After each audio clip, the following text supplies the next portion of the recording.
All right, the diet starts tomorrow, but the podcast starts now. What is up, everybody? How you doing? Welcome to another episode of Talking Buffalo, your weekday daily driver for Buffalo Sports Talk and more. Thank you very much to everyone out there, as always, for watching the show, for listening, however you decide to consume Talking Buffalo. I appreciate you guys so much. I would also appreciate it if you haven't already. If you're watching on the video side, make sure you hit that subscribe button, like the video, comment. You'd be amazed. It does wonders for the old YouTube algorithm. And of course, if you listen to the show and you're not doing so already, please make sure you follow us on Apple, Spotify. You'll get notifications every time a new episode is released, which of course is every weekday with some bonus stuff coming up here on some of the weekends. So thank you for that. Also, a big thank you to both our sponsors for today's show. Sunny Reds, 1841 Aber Road, just on the way from Highmark Stadium. And by the way, a brand new special. I almost can't believe I'm saying this. 20 wings, hot, or medium, or mild, but in my case, hot. You already know how I feel. They've been on my Mount Rushmore now for the last 2 years or so. Anyway, 20 wings and a large brick oven pizza, $45, 7 nights a week. Dine in, and if you don't want to go to the bar because it's too busy, there's no tables, you can actually go there and take it out. It is the most absurd dinner special I've seen anywhere. Just absolutely ridiculous. That food is so good. $45 for a large pizza and 20 wings in today's economy, let alone the quality of Sunny Reds. That is just insanity to me. So you got my boys at Sunny Reds. Also, of course, Imperial Pizza, 2 locations, Main Street near Canisius College, and the heart of South Buffalo location, my personal favorite, 1035 Aber Road. Best lunch special you're going to get anywhere in town.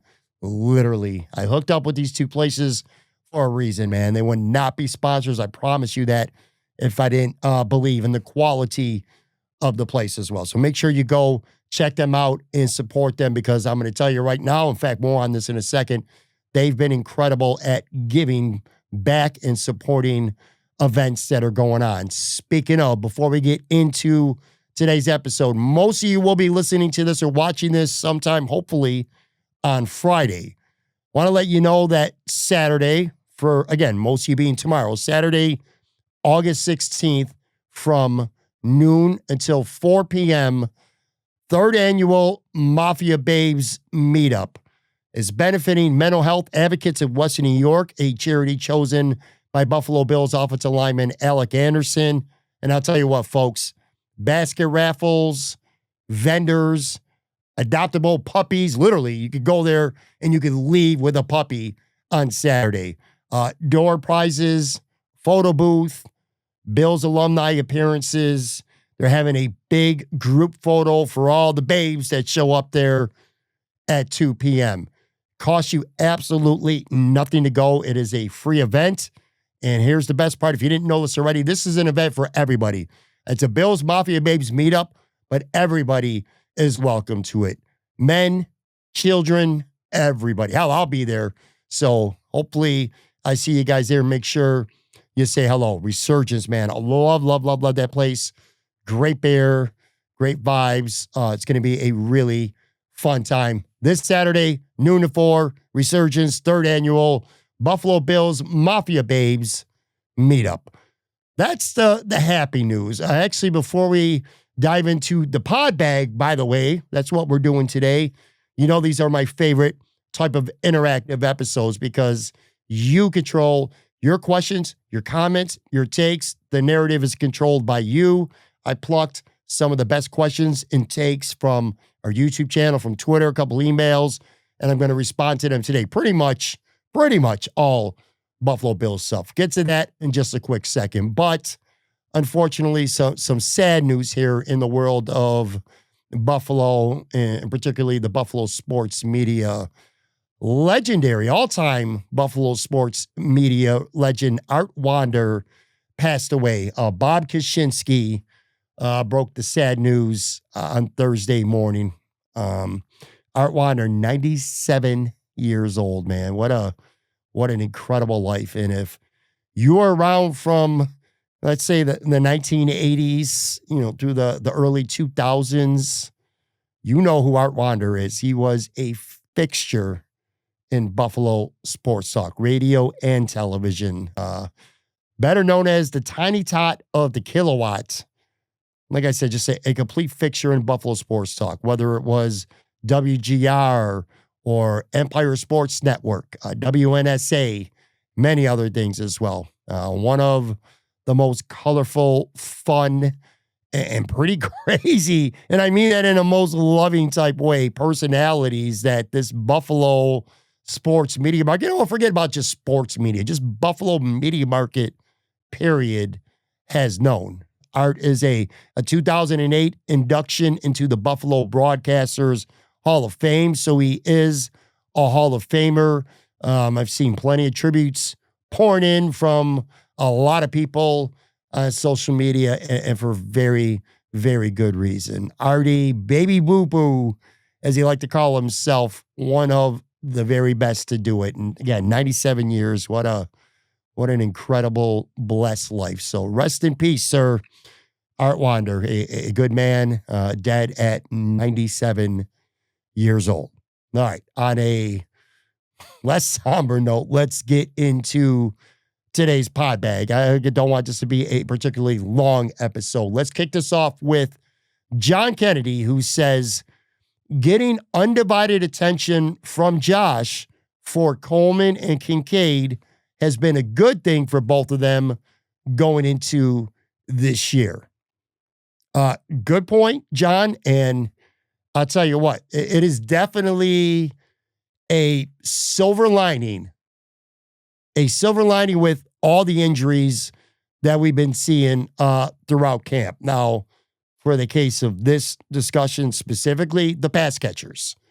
So you got Curtis Samuel has pretty much missed pretty much all of camp.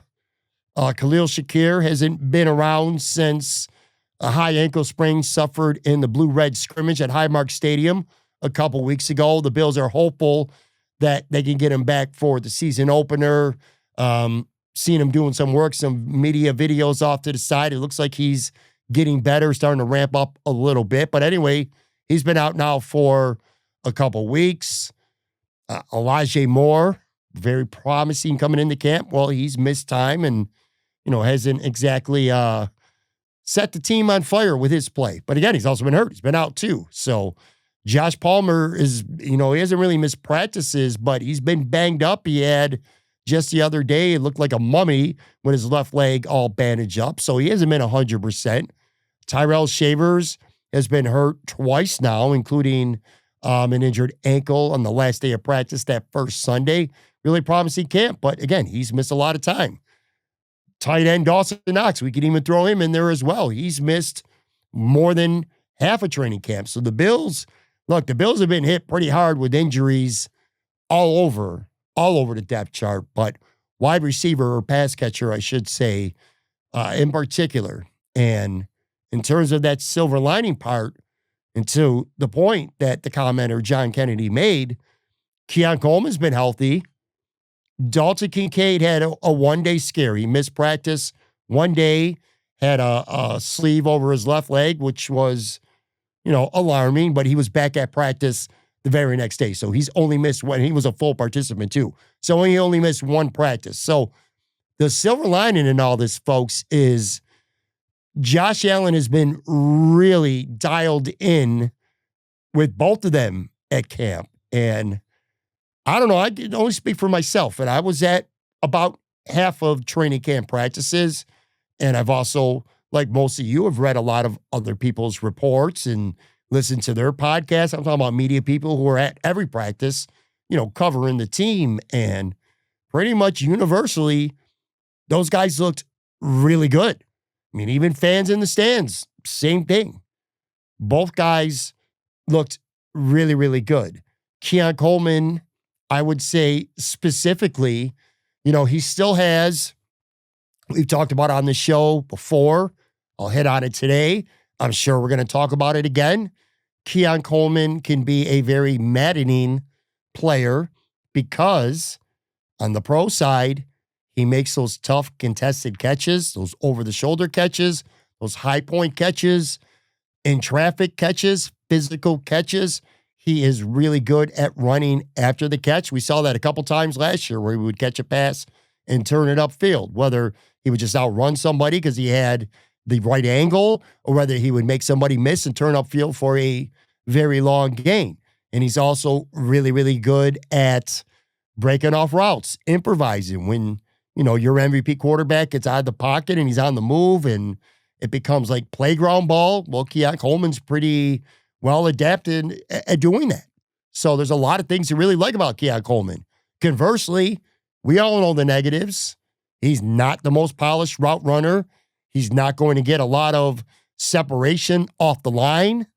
And he drops too many passes. We've seen that during at least parts of camp. There was one practice I watched him drop 2 balls right in his hands.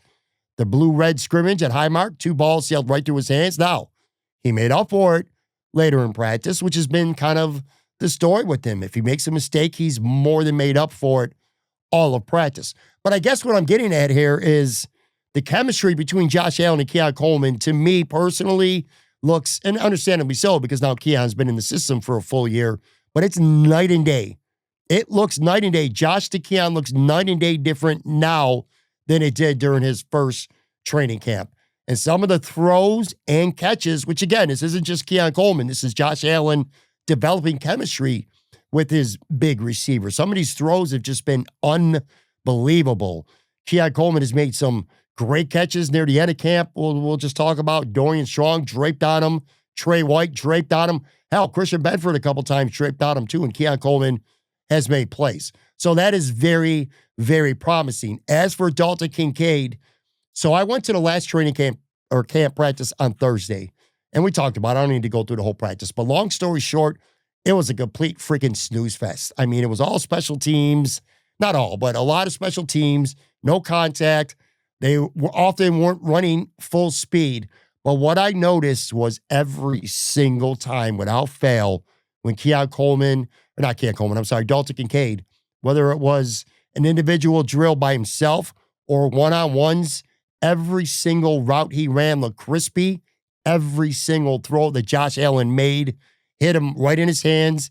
And every single throw that hit Dalton Kincaid in his hands, he reeled it in. It looked fluid and it looked effortless. I would even go as far to say that maybe my most underrated or kind of like sort of under the radar training camp take from my time watching at St. John Fisher was the Josh Allen to Dalton Kincaid connection just looked effortless and fluid. And I cannot remember many balls, whether it was, again, individual by himself, individual one-on-one, 7-on-7, 11-on-11. I cannot remember many throws for the duration of training camp that Josh Allen threw to Dalton Kincaid that did not end up resulting in a completion. So I maintain what I have been saying now for months, literally. And that for me is the continued growth and development of Keon Coleman and Dalton Kincaid this season is as important to this 2025 offense as anything. Anything other than Josh Allen's health, of course. These guys are the first overall pick of the team the last 2 years, and they need to step up. They need to step up. And you lose Amari Cooper, okay. You lose Matt Collins, okay. You look at last year's offense, historically, literally historically good. It was the best statistical offense in the history of the franchise. Well, how do you repeat that? How do you repeat that? 2 things. Number one, the defense got a hell of a lot of turnovers to put them in really good position. That needs to continue, and that's beyond the Bills' control offensively. But the other things, the way to continue to play at your best on offense are the young guys stepping up. The young guys stepping up. And we can throw Josh Palmer in the mix too because he's new. I feel like he's going to play a pretty significant role on this team. I'd be surprised, actually, if he didn't. But you look at this team on paper and you say, well, all right, they lost Matt Collins, they lost Amari Cooper, they signed Josh Palmer, they signed Elijah Moore. Maybe on paper that's a slight upgrade. Need to be careful with that though, because Matt Collins was a lot better than anybody thought he would be offensively last year. But paper stuff aside, Keon Coleman being better than he was last year. Dalton Kincaid being a lot better than he was last year when he was hurt, obviously, for a lot of the year, but looking more like rookie version of Dalton Kincaid. To me, that's the single biggest, aside from Josh staying healthy, the single biggest key to this offense repeating the success that they had. And like I said, the silver lining, the good news with these injuries is that at least at training camp, it sure looks that way. The chemistry between Josh and Keon and Josh and Kincaid, 100% looks legit. Let's get to one more, and then we'll take a quick break. At Bills Mafia Experience says, Bean got below market deals for all players re-signed except Cook, but Cook's is an up-to-date market contract. He's a notch better than Rams running back Kyren Williams, who got $11 million per and 20-something guaranteed. They both have similar performance numbers, but Williams pass blocks well, though he isn't as explosive as James Cook is. So, Cook gets $12 million and $30 guaranteed, but it's a 4-year deal, and James is young and like tread usage, including college, so that could benefit the Bills if he outplays the deal, and I think he can. I think the Bills wanted a plus deal towards them, but they were definitely not giving Cook a plus deal. They settled for what I think was a mutually beneficial around current market deal. All right. That is a really good take, Bills Mafia Experience. Thank you for that. As always, and I'm not good at this, I'm trying to get better, wait for the details instead of immediately reacting to a contract. Because my first reaction was, wow, this is not a team-friendly deal at all for the Buffalo Bills. But again, like usual, the numbers would show otherwise. A Spot Rack reported the next day the reality of the numbers. It's a 4 for 46 base, 15.28 guaranteed at signing, 10.6 million due next February or March, 10.3 2025 cash. So essentially, practical terms, this contract is really a 3-year, $30.1 million contract. So when you look at it that way, the numbers seem a lot better. I think right now his average is 7th among running backs. I think the guaranteed money that he got is 7th, maybe something like that. But anyway, whatever way you look at it, it's 3 years, 30.1. So 3 years, basically 3 years, 10 million, practically speaking, is what that contract looks like. So you look at it in terms of, well, like Spot Track said, in the end, James Cook's team sacrificed trying to get that $15 million per year that he was hoping to get. So they sacrificed that. But on the other side, James Cook is now pretty much assured of $30 million over the next 3 years. So if you're wondering why James Cook is in such a good mood, well, he's about to be $30 million richer over the next 3 years. And when you look at it that way, as opposed to saying, well, $48 million over 4 years, even if you're looking at it from the aspect of $12 million, it's not really quite that much. At the end of the day, I'm not sure how anyone out there, unless you are completely, and I mean completely anti-running back, paying a running back, because otherwise I'm just not sure how anyone could not be happy about this deal for the Bills. I just don't. It blows my mind. And there's very, very, very, very few people who are like that right now, who are like happy. Like, I don't want that. I'm mad. I wish they didn't sign him. I'm like, I love me some James Cook. Y'all know that. And at the end of the day, they're better with him than they are without him. They are better with James Cook, Ty Johnson, and Ray Davis than they are with Ty Johnson, Ray Davis, and Frank Gore Jr. That's just a fact. That's just a fact. He is a good to great running back. He is a difference maker. If you make a mistake, he will make you pay. 4 times last year, a touchdown of 40 yards or more. Just an explosive caliber player. He also found the end zone, a franchise-tying record with O.J. Simpson last year. He was a beast in that Kansas City championship game. I've said it before, I'll say it again. If James Cook ain't out there for that game, I'm not sure the Bills are even in it at the end. So it's just a team that's better with him than without him. And I keep saying it, but I can't help myself. I go back when you want to compare these players, and this is no diss at all to Ty Johnson or to Ray Davis or to Frank Gore Jr. or to Darrington Evans if you want to include him as well. But there was one simple running play that I saw at training camp, and I was like, holy shit.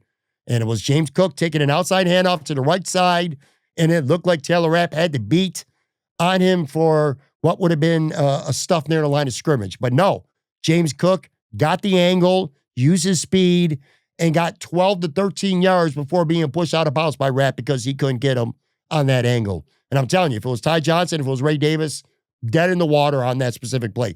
That's the element of football that James Cook could give you. I'd also go as far to say James Cook's been pretty good in the passing game, but there's a lot of room for improvement. I don't think he's reached his ceiling. Is he going to play 48% of the snaps? I would expect him to play more, given the money. However, he's not going to be a bell cow. He's not going to be taking 75, 80% of the snaps. It's just not what the Bills do. If he plays 55 to 60% of the snaps, I think that would be perfect. And then last point on James Cook before we get to a break. James Cook signing this contract now eliminated even the potential of an annoying and possibly team-hurting distraction. I've said it all along. I think this is a championship caliber football team, and there's 2 things that could really go awry that could derail the season. Number 1, injuries, which every team in the NFL, every contender in the NFL has to worry about the same thing. A few key injuries and your season's toast. That's just the way it is. The other thing was distractions. Is there going to be something outside of what's going on the field that could leak into the locker room and kind of ruin that vibe? In this James Cook contract, I felt like it at least had the potential for that to happen. But now it's all for naught, and it's not going to happen. Actually, quick, one last thing, because it's related. Then we'll take a quick break. Bogan McBurdy, says, it is absolutely a bargain. You know how you could tell? Because Brandon Beane agreed to it. If he didn't think the value was there, he would not have agreed to it. By this time next year, it's going to look like a steal. Of course, he's talking about the James Cook contract. You're right. The only thing I'll add to this is that I agree about the Brandon Beane thing. He is not making a deal, especially in August. Even though I just told you I was whining or being worried about a potential distraction, I don't think Brandon Beane was worried about that too much. He's not making that deal, especially in August, if he thinks that it's a poor value deal. Like if it's all James Cook won this negotiation, this is a bad deal for us, but we're going to make it anyway. I don't think Brandon Beane does that. And I especially don't think he does it when he did it. So I do want to throw that out there as well. All right, guys, take a real quick break and we'll be right back.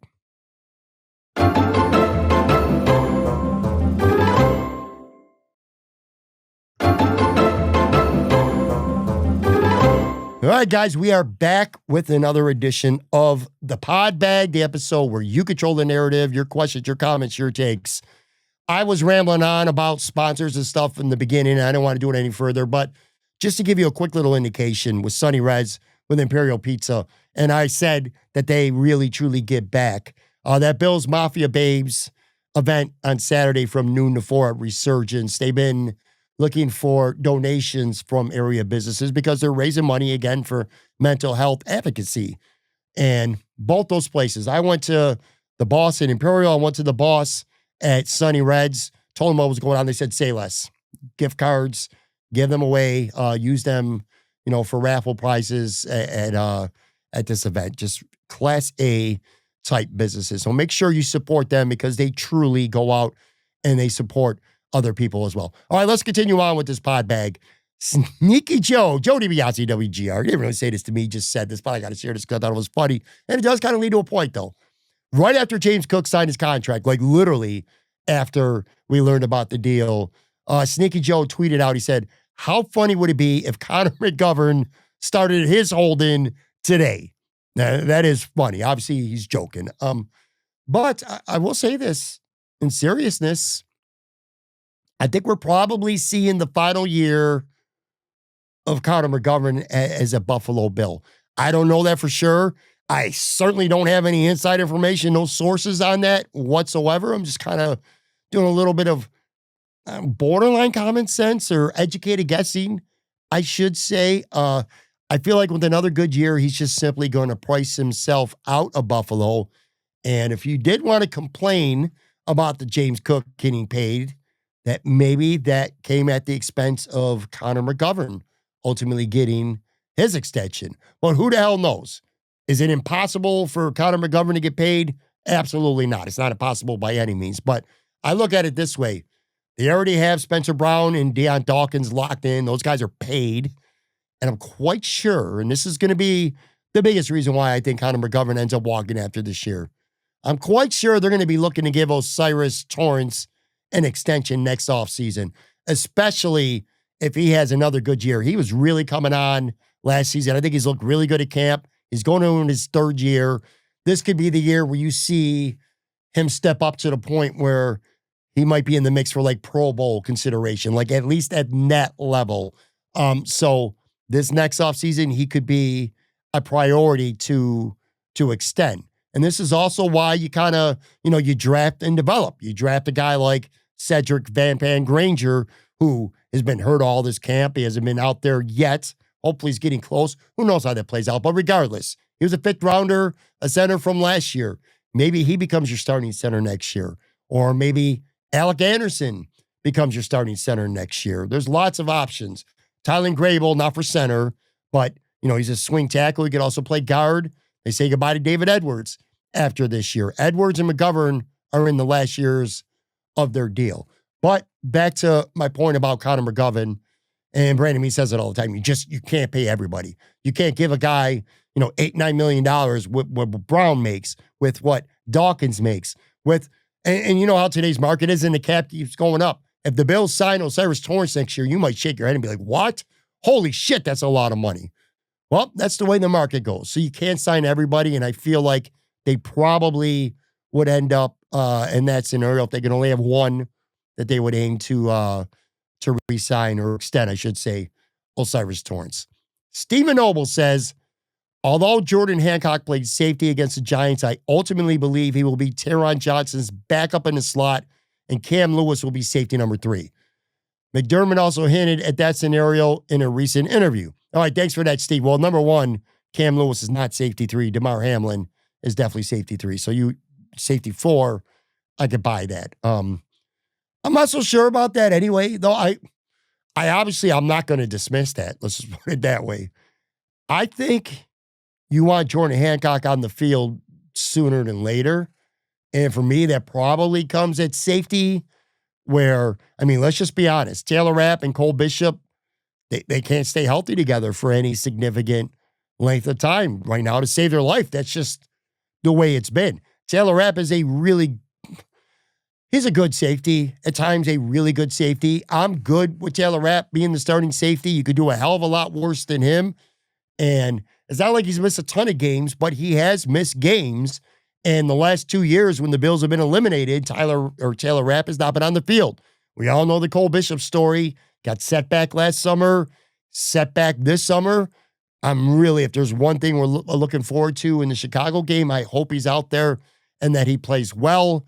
But man, I just don't know.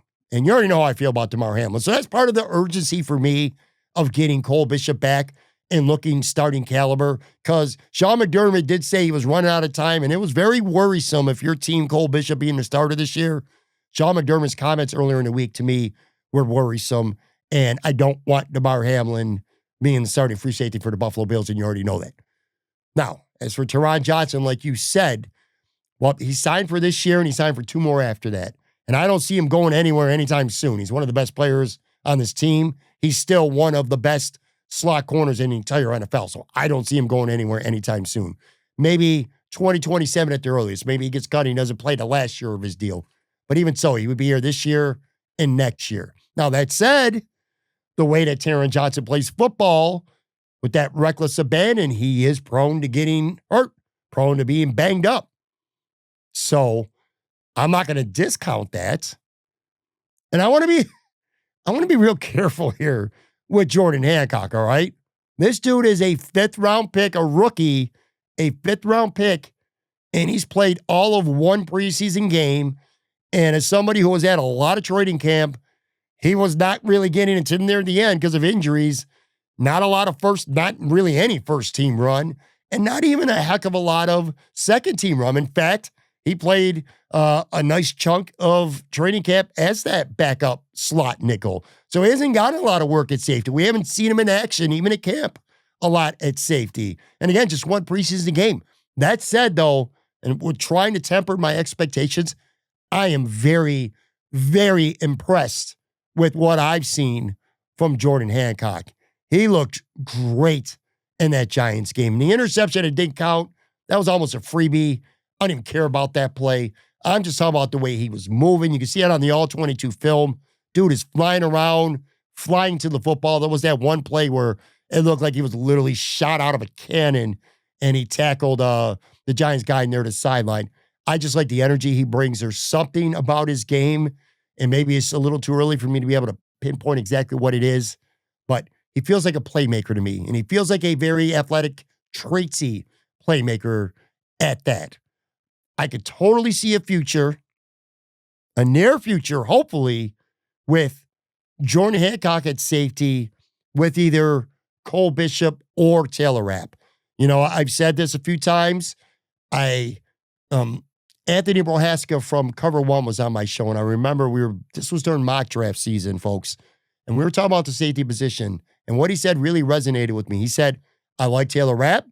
I like Cole Bishop. I don't like Taylor Rapp and Cole Bishop, meaning playing them together. Well, man, oh man, I'd love to see a near future where Jordan Hancock is playing with either Taylor Rapp or Cole Bishop, one or the other.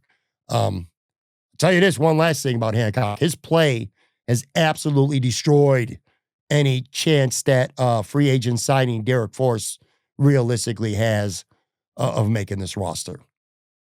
Download Danny77. Every year, guys, whether they're rookies or vets, flash in camp and they do nothing in the regular season. Who's someone that you think will actually be better than what we've seen so far? It's a good question. To your first part, even though you didn't ask me, you do always see a spring fling that flashes at OTA when they're wearing, the jersey and sometimes the helmet and shorts. And then or they get to camp and they look really good, but then they just fizzle or they fizzle in camp. Maybe this changes right now. I hope it changes. But right now, that guy for me feels like Elijah Moore. But that's not what you asked me. You asked me someone who I think is going to be better than what we've seen. Someone I think who will be better than what we've seen so far, I really think is going to be the 4th-round rookie defensive tackle, Deon Walker. I think he is going to be a good player in this league. You've heard the story. If you're a Bills fan, you follow along, Brandon Beane has said time and time again that if Deon Walker would have declared for the draft last year, he might have been a 1st-round pick. Now, maybe that's a little bit too rich, but certainly a 2nd round. He's certainly a day 2 pick. Bills got him in the 4th round this year because of some back issues. Those haven't, at least as far as we know, none of that's been an issue at all during training camp and through the first game of the preseason, where I thought he played really, really good, as did TJ Sanders, by the way. I think Deon Walker is eventually DaQuan Jones, but with more juice. Definitely with more juice. Now, he's not a true one-tech despite his size. In fact, both the really good pass rushes, Joe Biscaglia from The Athletic pointed this out brilliantly so, too, that both his pass pressures, including the one he knocked down, he was actually rushing from the 3 technique. But I'm not going to think too much about the 1 to 3 or any of that. He's just a big-ass man out there, eating up a lot of space. And if he could get stronger and with more experience and take on blockers, eat up blockers, I really feel like Deion Walker could become a big, big steal in this draft, which is kind of funny because for the last, 5-6 minutes or so, we've been talking about the draft and what have I been harping on or singing the praises of, I should say. Jordan Hancock, Deion Walker, 2 day 3 picks. What has Brandon Beane fairly consistently been incredible at during his time as Bills GM? You know what it is? It's finding day 3 gems. It's finding day 3 gems. Khalil Shakir, Christian Benford, Tyron Johnson, who we just talked about. Lots of other players too. Looks like maybe they might eventually get 1 or 2 here in Hancock and Walker. At least they're guys that I really like. Anyway, let's get to the last few here. Ralph Wilson, Senior, the 37328, a regular, by the way, on our Sunday Night Live shows. Terrell Bernard was awarded an extension after having 24 missed tackles, 5th most in the NFL. Not employing a true one tech is not doing the little guy any favors. It looks like he's wearing out quickly. Well, I just mentioned Daquan Jones. Hopefully, he can still give you a good, serviceable season while Walker gets a little more acclimated. Like I said, Walker's kind of a tweener, 1 tech, 3 tech right now, although I think that'll change. Your point about Bernard is not lost, though. I do worry about Terrell Bernard's ability to be out there for an entire season. He missed 4 games last year. He wasn't 100% for a lot of the season. And I think you saw at least a little bit of a dip in his playmaking skills because of that. Although, arguably the biggest Bills defensive play of the year came in that Baltimore playoff win where he knocked the ball out after Mark Andrews caught it in the middle of the field. So the playmaking skill is definitely very much still there. 2 years ago, he did play in all 17 games, but he got hurt in the wild card round, and he missed the Kansas City playoff game, which, of course, that was what forever will be to me the A.J. Klein game and just absolutely critical to the Bills not winning that game. I like Terrell Bernard. Let's be really clear. And I love the extension he got. I think he's worth every penny. I would have did that in a heartbeat, all right? He is a playmaking middle linebacker with the ability to put a game away with a big play. And I love that about a Mike linebacker.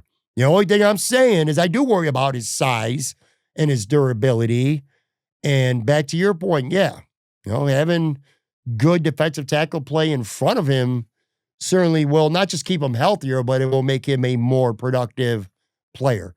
Josh Allen's stat said, I enjoyed the latest Hard Knocks episode because it's the Bills, of course, but if I were an outside observer, I think it would be very vanilla. The show certainly reflects the Sean McDermott culture. What did you think? I agree. It's clear as day the Bills heavily control what we're seeing. I mean, you cannot even debate that anymore. I hated the lack of the James Cook coverage during his holding. I thought that could have been fascinating TV. And I would have loved to have gotten an inside look and been educated about that whole process. And not even one-sided. Give me the view from both sides, or hell, even just the Buffalo Bills. Because HBO and the way it was presented made it seem like it wasn't that big of a deal. But it was becoming a pretty big deal. Sean McDermott expected him to be at that practice, that last training camp. He said it a half hour before, and then James Cook did not come on the field. Man, I would have loved to have seen the reaction from that, from either perspective. He was going to play on Saturday, or Sean wanted him to, and James said, no, I'm not going to play. I'll warm up, but I'm not going to play. I would have loved to have seen some of that. You know what I'm saying? Turns out not to be a big deal because they got the contract done, of course, but I would have liked to have seen that. I think that would have made for some compelling television. I was also hoping to see some kind of like deep dives into like the pure, like the roster long shots to root for, like an undrafted, like Keontae Jenkins could have been somebody, maybe to Corey Couch, somebody like that who's like a huge uphill climb to try to make this roster. But that hasn't happened. Other than KJ Hamler, who isn't exactly like that much of a long shot. He's a former second-round pick. Is he, do the odds say he makes the team? No, but he's not some crazy long shot either. So I would have liked to have learned a little bit more about a player or two that I really don't know anything about. Now, that said, I have enjoyed it. The access has been cool to watch. The Josh stuff's been great. There's been some really fun action sequences. The KJ Hamler stuff has just been absolutely hilarious. KJ Hamler might be the MVP right now of Buffalo Bills Hard Knocks. The DeMar Hamlin stuff last week was a really great reminder of what happened. And, as time goes on, it gets easy to kind of put that in the rear view and I don't say forget about it, but let's never forget. And I got to tell myself this sometimes because I could get really hard for what DeMar does or doesn't do on the field, but the dude almost died. And to relive that again and to see Josh and Trey and Mitch Morse and Saran Neal just a complete mess, all these guys crying on the field, it reminded me of how emotional it was for all of us, including me. I remember crying, that night staying up all night, not being able to sleep, wondering if I was going to wake up to DeMar Hamlin being dead. So to get that reminder of what he's had to come from and hearing him talk about the spiritual stuff in his dorm room, I really did find that very, very compelling. All in all, though, I feel like if you're not a Bills fan, this is boring. Like if you're a Bills fan, it's just cool to watch Bills highlights. It's almost like Embedded in a way, just a little more high-end production. But if you're not a Bills fan, I kind of feel like this is boring. Like no real drama. These shows are built to have drama, and you're just not really seeing any of it with the Bills. And I'm 100% sure that's by design. I get to a few more here, not really so much just about the Bills. Renee Williams, 5777, says, I get that it's a grind, but no one wants to hear you complain about covering training camp beginning to just take off from your day job to do it. Just saying. Sorry, not sorry. You didn't realize driving back and forth every day wasn't the smartest idea. I know the show that there's always a lot of non-Bills talk on Talking Buffalo and banter, but complaining about the grind of doing a podcast on the pod just never hits for most people. All right, well, Renee's referring to Maniac from Trademark Sports was on the show yesterday, and he talked about how much he hated driving back and forth to training camp every day from Buffalo to Rochester. He went back and forth all the time, said he was never going to do it again. I did say on the show, I did not do that. I went twice and actually ended up staying in Rochester, except for the last day. I only went for the day. But besides that, my ass went there, staying in hotels. I wasn't driving back and forth. So I wasn't bitching about that. My guy Maniac was. His point was, I don't think it was complaining or bitching like you called it. It was more of that, yeah, next year I'm not going to do that. I'm not going to go back and forth every day. I'll make other arrangements. Look, to be honest, a lot of fair points in there. There really is. But like you said, Renee, there's a lot of non-Bills talk and banter on Talking Buffalo. That's what I do here. That's what kind of my way of separating this from any other just Bills talk show. I'll have a Matt Perino on or Joe Marino or Sal Capaccio or whoever. And we spent a lot of time talking about their lives and media topics. And when it came to like Maniac yesterday, I was interested in learning more about he runs Trainwreck Sports basically beyond the content creation side. What's it like trying to get sponsors? What's your method for working with sponsors? The extra work it does, having to get lots of things like that. Like I said, a little peek to the business side of content creation, in this case, podcasting.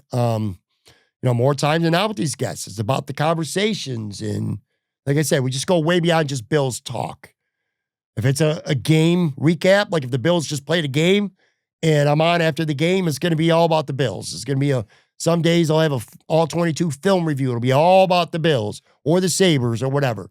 But on a lot of these guest shows where I have a guest, it's just conversational stuff too. So yeah, anyway, I get what you're saying. I really do. I would just argue that, again, it wasn't really complaining from him, and just as much as trying to paint a picture of what doing that shit all the time. It just is not as easy as some may think. But anyway, all good, in your criticism from me, anyway, is well taken. Mazvid said, saw you on Shout. Didn't even realize it was you until I heard the voice.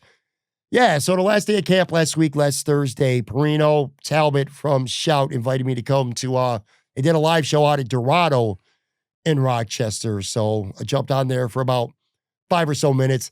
And it's funny because, I do all these shows all the time. And it was just different for me being the guest on a live show with a speaker holding the mic a little bit differently because the way the speaker was pointed out. But a lot of fun, man. I'll tell you, I really enjoyed Rochester this year. What's different this year than the last handful of years, I've been back now for 4 years from Florida, is I spent a lot more time in Rochester this year than I ever have. I used to go back and forth to camp. Like I said, I spent 4 days in Rochester. Another time I spent 2. Another time I spent a full, about a day or so. I got to see a lot. I got to go to a lot of the places where you could get food. Windjammers, I hit that up. I hit Barbill.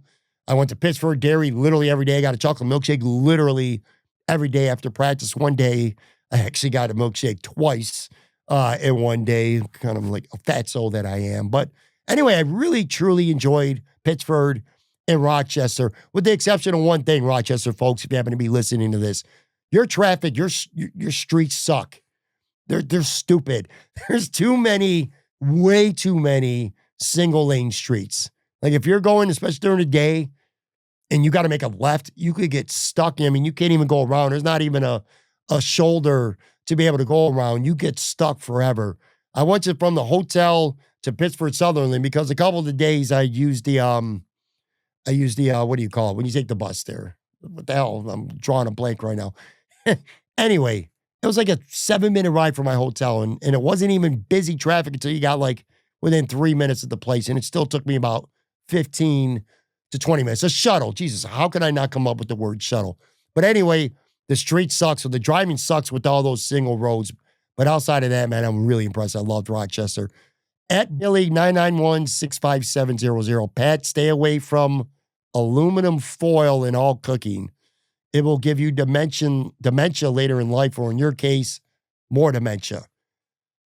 All right. Thanks, Billy. 991-65700. That's the kind of shit you deal with. Yeah, I put that up there because it's just the kind of shit that people who have a podcast, big or small, got to deal with. At Michael Carlisto, 2572. Pat, it's 92 degrees out and you're wearing a hoodie. LOL.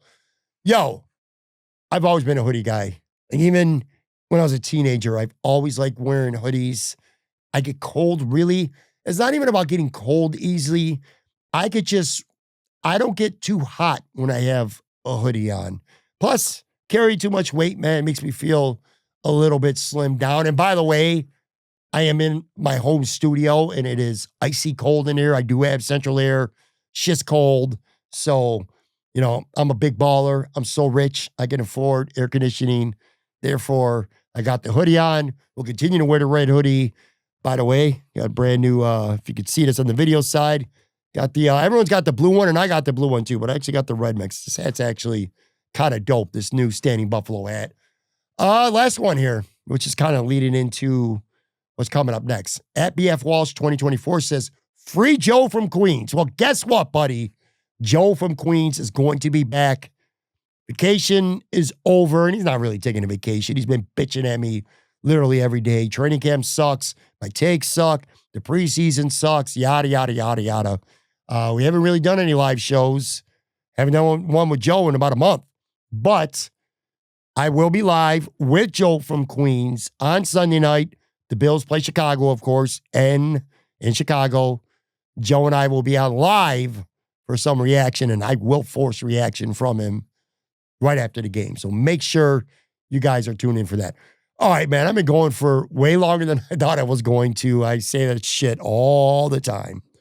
My voice is shot. Appreciate you guys very, very much. And have a good weekend. And like I said, rest in peace, Art Wander, a true legend, great guy. And 3rd annual Mafia Babes meetup, Saturday, noon to 4 at Resurgence. Have a good one, folks. See you soon.